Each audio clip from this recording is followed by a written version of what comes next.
షోకి తిరిగి స్వాగతం. జగన్ కేసులు మాఫీ చేసుకునేందుకే ప్రధాని మోడీ అరుణ్ జైట్లీని కలిసి ఆర్థిక మంత్రి అరుణ్ జైట్లీని జగన్ కలిశారన్న ఏపీ మంత్రి యనమల వ్యాఖ్యలతో ఏకీపిస్తారా అంటే 17% మంది మాత్రం అవునని, 83% మంది కాదంటున్నారు. ఇక అతిథుల పరిచయం శ్రీ శివాజీ గారు, ప్రముఖ సినీ నటులు, భారతీయ జనతా పార్టీ నాయకులు, ఇటీవలి కాలంలో ప్రత్యేక హోదాకు సంబంధించిన కార్యక్రమాలు నిర్వహిస్తూ ఆందోళన సాగిస్తున్న నేత.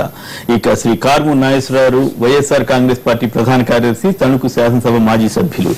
ఇక ఢిల్లీ నుంచి తెలంగాణ ప్రభుత్వ అధికార ప్రతినిధి, సీనియర్ నేత, కేంద్ర మాజీ మంత్రి శ్రీ వేణుగోపాలాచారి గారు మనతోటి చర్చలో పాల్గొనడానికి సిద్ధంగా ఉన్నారు. ఇక లింగారెడ్డి గారు, తెలుగుదేశం పార్టీ సీనియర్ నేత, శాసనసభ ప్రొద్దుటూరు శాసనసభ మాజీ సభ్యులు, వారు కూడా మనతో ఉంటారు. ముందుగా ఎంట్రీ ట్యాక్స్ వ్యవహారం కొత్త రగడగా మారింది. 2 రాష్ట్రాల్లో ఎంట్రీ ట్యాక్స్ పెద్ద సమస్య అయ్యే అవకాశం కనపడుతోంది. తెలంగాణ ప్రభుత్వం జీవో ప్రకారం మార్చి 31తో గడువు ముగిసింది కాబట్టి ఎంట్రీ ట్యాక్స్ విధించామంటే ఇది చాలా ప్రమాదకరం, ఇబ్బందికరం. ఉమ్మడి రాజధానిగా ఉన్నంత కాలం ఎట్లా వేస్తారని ఏపీ ఆపరేటర్లు కానీ ఏపీ ప్రభుత్వం కానీ ప్రశ్నిస్తోంది. మరి అయితే తెలంగాణ బీజేపీ అధ్యక్షుడు కిషన్ రెడ్డి గారు కూడా ఇది తెలంగాణకు కూడా నష్టమే, సరుకుల ధరలు పెరుగుతాయని ఆయన వ్యాఖ్యానించారు. 2 రాష్ట్రాలు కూర్చుని మాట్లాడుకుని చేయాలి అని, ఇట్లా చేస్తే ఎట్లా ఏకపక్షంగాని వారన్నారు. ముందుగా వేణుగోపాలాచారి గారు, మీరు మంత్రిగా కూడా వేణుగోపాలాచారి గారు, మీరు చెప్పండి, ఎంట్రీ ట్యాక్స్ కొత్త వివాదం సృష్టించి కొత్త వివాదంలోకి ఎందుకు వెళ్తున్నారు? దీనివల్ల ఈ ప్రాంతంలో కూడా సరుకుల ధరలు పెరుగుతాయని అంటున్నారు కదా. అంతా కలిపి 40-50 కోట్ల ఆదాయం కోసం కొన్ని లక్షల మంది ప్రయాణికులను ఇబ్బంది పెట్టే విధంగా కానీ ఇతరత్రా కానీ ఎందుకు చర్య తీసుకోవాలి? ఈ మధ్యకాలంలో అంతా కలిసిమెలిసి పని చేసుకుందాం అనుకుంటున్న తరుణంలో మళ్ళీ ఈ కొత్త సమస్యలోకి ఎందుకు వెళ్తోంది తెలంగాణ ప్రభుత్వం కానీ మీ ముఖ్యమంత్రి గారు కానీ? ఇప్పుడు ఇది కొత్తది కాదండి. గతంలో 2014లో 17వ జూలై నాడు ఆర్డినెన్స్ చేశారు. ఆర్డినెన్స్ చేసేసి ఉత్తర్వులు ఇచ్చారు. ఇచ్చిన తర్వాత మళ్ళీ రివ్యూ కొరకు కొందరు కోర్టుకు వెళ్ళడము, కొందరు ఆపరేటర్లు అప్పుడు ముఖ్యమంత్రి గారిని కలవడము, దీనివల్ల దాదాపు 1 year లేట్ అయింది. దీనివల్ల ప్రతి సంవత్సరం దాదాపు 30-30 కోట్ల రూపాయలు ఈరోజు నష్టం వచ్చే పరిస్థితి ప్రభుత్వానికి ఉన్నది. తెలంగాణ రాష్ట్రం కూడా కొత్తగా ఏర్పడ్డ 29వ రాష్ట్రం ఇది. ఈ రాష్ట్రంకు ఏ విధంగా అయితే ఇతర రాష్ట్రాల మన మహారాష్ట్ర కానీ, మధ్యప్రదేశ్ కానీ, కర్ణాటక కానీ పోతే ఏ విధంగా ట్యాక్సేషన్ ఉంటుందో అదేవిధంగా కొత్తగా ఏర్పడ్డ రాష్ట్రం కనుక ట్యాక్సేషన్ ఉంటుంది. దీనివల్ల ఈరోజు మరి తెలంగాణకు నష్టం వస్తేనో లేకపోతే ఇంకో ప్రతి నష్టం వస్తాం కాదు. అయితే హైకోర్టు కూడా ఈరోజు క్లియరెన్స్ ఇచ్చింది. దీనికి హైకోర్టు కూడా 1 year నుంచి ఉన్న పెండింగ్ ఉన్నది క్లియరెన్స్ ఇచ్చింది. దీనివల్ల మనకు రావాల్సిన ఆదాయాన్ని పెంచుకోవడం ఉద్దేశం తప్ప ఆంధ్ర ప్రాంతానికో లేకుంటే ఇతర ప్రాంతాలకో నష్టం కలిగించాలన్న భావన కాదు ప్రభుత్వానికి. మహారాష్ట్ర నుంచి, కర్ణాటక నుంచి, లేదా మన రాష్ట్రం నుంచి కర్ణాటక, మహారాష్ట్రకు పోతే ఏ విధంగా అయితే ట్యాక్స్ వసూలు చేస్తున్నారో అదేవిధంగా కొత్తగా ఏర్పడిన రాష్ట్రం కనుక రాష్ట్ర పరిధిలో ఉన్న వ్యాట్ కానీ, ఎంట్రీ ట్యాక్స్ కానీ, పన్నులు కానీ ఈ విధంగా మరి వేస్తేనే రాష్ట్రం ఆదాయం పెంచుకునే మార్గాల్లో ఒక భాగంగా తప్ప వేరే రాష్ట్రానికో ముఖ్య హైకోర్టు క్లియరెన్స్ ఇస్తారు. హైకోర్టు కూడా క్లియరెన్స్ ఇచ్చింది. హైకోర్టు క్లియరెన్స్ తర్వాతనే ఈరోజు పన్ను వసూలు. అట్లా వేణుగోపాలాచారి గారు, ఇక్కడ పాయింట్ ఏంటంటే హైదరాబాద్ అనేది ఉమ్మడి రాజధానిగా ఉంది. అందరూ అన్ని 13 జిల్లాల నుంచి ఇక్కడికి ఏదో పని మీద రావాల్సి ఉంటుంది. బస్సులు ప్రైవేట్ బస్సులు కానీ ఇతరత్ర కానీ రావాల్సి ఉంటుంది. అట్లాగే సరుకులు కూడా ఇక్కడ కూడా వస్తూ ఉంటాయి. మరి మీరు ఈ రకంగా పన్నులు వేస్తే మరి ఉమ్మడి రాజధానికి వచ్చి అంటే ఆంధ్ర వాళ్ళ మీద కోపంతో మీరు ఇట్లా చేశారా, లేదా రవాణా రంగంలో ఆంధ్ర వాళ్ళ ఆధిపత్యం ఉంది, ఆంధ్ర ఇండస్ట్రీ ఎక్కువగా ఉంది కాబట్టి వాళ్ళని దెబ్బతీయడానికి వేశారు అనేటువంటి విమర్శ కూడా ఉంది. ఎట్లా ఇటువంటి సందర్భాల్లో మరి ఏపీతో కూడా మాట్లాడి దీన్ని ఎట్లా చేసుకుందామని ఆలోచించవచ్చు కదా, ఏకపక్షంగా ఎందుకు చేస్తున్నారు? ఇది ఇప్పుడు ఇన్స్ట్రక్షన్స్ అని జియో కానీ ఇవాళ వేసిన జియో కాదండి. 2014లో జూలైలో అప్పుడు వేసిన జియో. అప్పటి నుండి సంవత్సరం వరకు ఇవన్నీ డిస్కషన్స్ ఉన్నాయి. సంవత్సరం మీదకి డిస్కషన్ చేసిన తర్వాతనే కొందరు కోర్టు పోతే కోర్టు క్లియరెన్స్ అవుతారు. అంటే 1 year ఉండే 1 year ముందు ఆంధ్రప్రదేశ్ కానీ అక్కడ తెలుగు జాతి అంతా ఒకటే 2 రాష్ట్రాలుగా విడిపోయిన అనే సందర్భాలు అనేక సందర్భాల్లో చెప్పినప్పుడు అటువైపు వచ్చేటువంటి సమస్యలను కూడా మీరు దృష్టిలో ఉంచుకోవాల్సిన అవసరం ఉందా లేదా? ఏపీ ప్రభుత్వాన్ని ఎట్లయితే విమర్శిస్తున్నామో అట్లాగే తెలంగాణ ప్రభుత్వం కూడా విమర్శలకు గురవుతోంది కదా. విడిపోయి కలిసి ఉన్నామన్నారు సార్. మళ్ళీ విడిగొట్టుకుంటున్నాం ప్రతి విషయంలో కూడా. వేణుగోపాల్చారి గారు శివాజీ గారు మాట్లాడతారు, బీజేపీ ప్రముఖ నటులు, వారు తెలుసు కదా మీకు, మాట్లాడండి. సార్ విడిపోయి కలిసి ఉందామన్నారు. గుడ్ మార్నింగ్ శివాజీ అన్న. Good morning sir. సార్ బాగున్నారండి సార్. విడిపోయి కలిసి ఉందాం అనుకున్నాం, కానీ వాస్తవంగా అండి ఈ రోజు విడిపోయిన రాష్ట్రంలో ఆదాయ వనరులు లేవు. మీ అందరికీ తెలుసు, ప్రతి ఒక్క తెలంగాణ జిల్లాలో ఉన్న ప్రతి నాయకుడికి తెలుసు ఆంధ్రప్రదేశ్ పరిస్థితి. అక్కడ పరిశ్రమలు లేవు, కొత్తగా వచ్చే ఆదాయ మార్గాలు లేవు, కేవలం కేంద్ర ప్రభుత్వం మీద ఆధారపడి బతకాల్సిన పరిస్థితి ఉన్న ఇటువంటి పరిస్థితుల్లో ఇంకొక పోటు భారం అని అంటే ఏమైందంటే ఇది చిన్నగా ప్రజల మధ్య ఉద్దేశం. ఆంధ్రప్రదేశ్ ప్రజలకు ఎప్పుడు కూడా తెలంగాణతో కలిసి ఉందాం అనుకున్నారు, కానీ విడిపోదామని ఎప్పుడు అనుకోలేదు. కాబట్టి ద్వేషం లేదు అక్కడ. ఇప్పుడు ఏమైందంటే ఇక్కడ కూడా చిన్న చిన్న ద్వేషాలు మొదలయ్యి మనం కూడా ఇచ్చేయచ్చు కదా, మనం వచ్చేయచ్చు కదా. ఇది చిన్న విషయం, చాలా చిన్న విషయం. 40 కోట్ల రూపాయలు అనేది ఆదాయం అనేది చాలా చిన్నది. ఎందుకంటే మిడిల్ బడ్జెట్ ఉన్న రాష్ట్రం, సంపన్న రాష్ట్రంగా, పైగా సంపన్న నగరంగా ఈ రోజు కూడా ప్రూవ్ అయింది. వాస్తవం, ఇటువంటి నగరం రావాలంటే ఈ దేశంలో అయితే కుదిరే పని కాదు. ప్రపంచంలో ఎక్కడైనా కట్టగలరేమో కానీ డబ్బులు ఉన్నాళ్ళు. ప్రపంచంలో మన భారతదేశంలో మాత్రం ఇటువంటి నగరం రాదు. హైదరాబాద్ కున్న చరిత్ర ఏ నగరానికి రాదు. అటువంటి పరిస్థితుల్లో ఏమీ లేనటువంటి, పంటలు పండనటువంటి, నీటి వనరులు కూడా సరిగ్గా లేనటువంటి, కేవలం ఒక దుర్మార్గమైనటువంటి విడగొట్టారు అనే ఫీలింగ్ లో ఉన్న ఆంధ్రప్రదేశ్ ప్రజల దృష్టిలో నేను మాట్లాడుతున్నాను. అటువంటి పరిస్థితుల్లో ఈ రోజు ఈ భారం అనేది ఆంధ్రప్రదేశ్ ప్రజలు తట్టుకోలేరు సార్. లేనిపోయిన విద్వేషాలు అవుతాయి. 40 కోట్ల రూపాయలు వాళ్ళని సంపన్న రాష్ట్రానికి పెద్ద విషయం అండి. ఒక్కసారి జనం దృష్టిలో ఆలోచించాలి. నాయకులుగా మీకు రాజకీయంగా ఏమైనా ఉండొచ్చు, కానీ కాదన్నాం. వ్యూహాత్మకంగా మీరు కూడా ఇలా చేస్తే ఇంకోటి ఎక్స్పెక్ట్ చేసి ఉండొచ్చు, అది కాదన్నాం.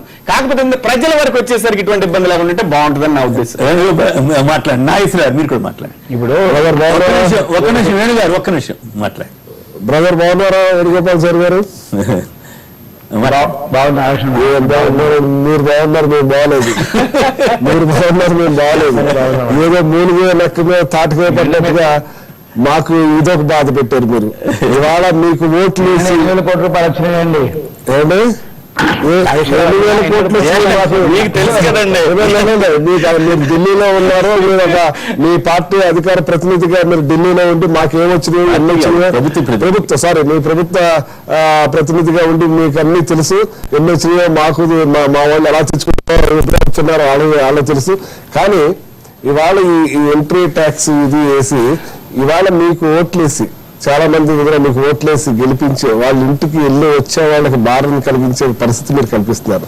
మీకు ఇందులో ఎన్ని కోట్లు కలిసి వస్తున్నాయో నాకు తెలియదు, కానీ 40 నుంచి 50 కోట్లు కలిసి వస్తుంది అంటున్నారు.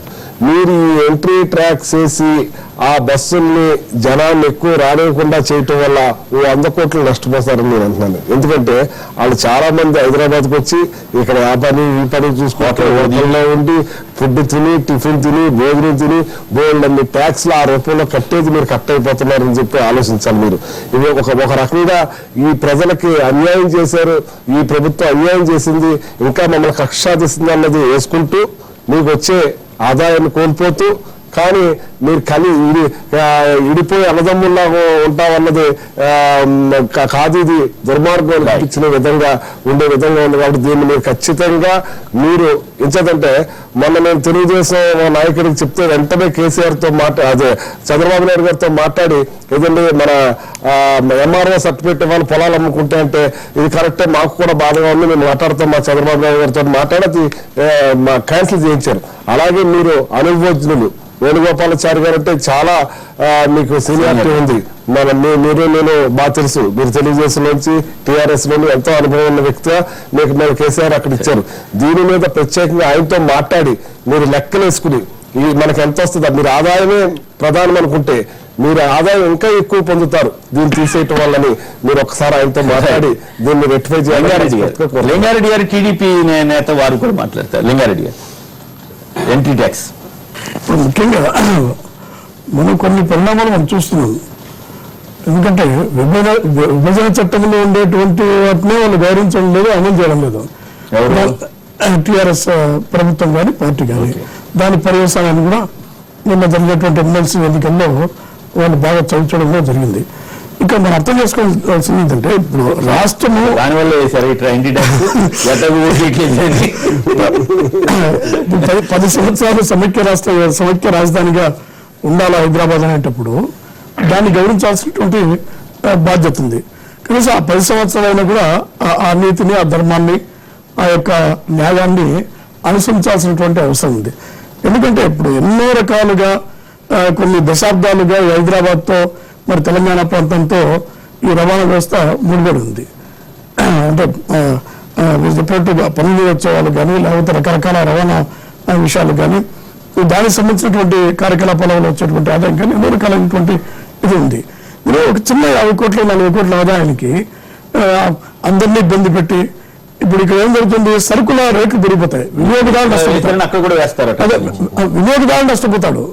వీళ్ళకి అర్థమైన విషయం ఏంటంటే టీఆర్ఎస్ ప్రభుత్వానికి వ్యాపారస్తుడు ఎప్పుడు కూడా జోబులో నుంచి ట్యాక్స్ కట్టాడు.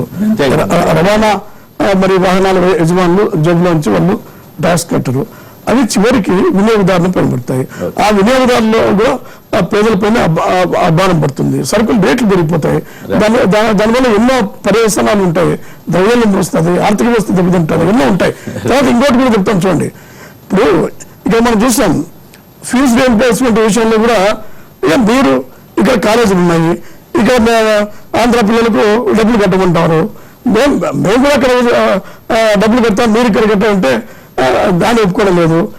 హైయర్ ఎడ్యుకేషన్ కౌన్సిల్ అసలు ఉమ్మడిగా ఉండాలని ఏపీ రీఆర్గనైజేషన్ యాక్ట్ ఉంది. దానికి కొత్త కౌన్సిల్ పెడతారు, కొత్త ఇన్స్టిట్యూట్ పెడతారు. లాస్ట్కు హైదరాబాద్ సిటీకి సంబంధించినటువంటి అన్ని ఎన్నికల్లో మునిగిపోతారు. జరిగేది అదే.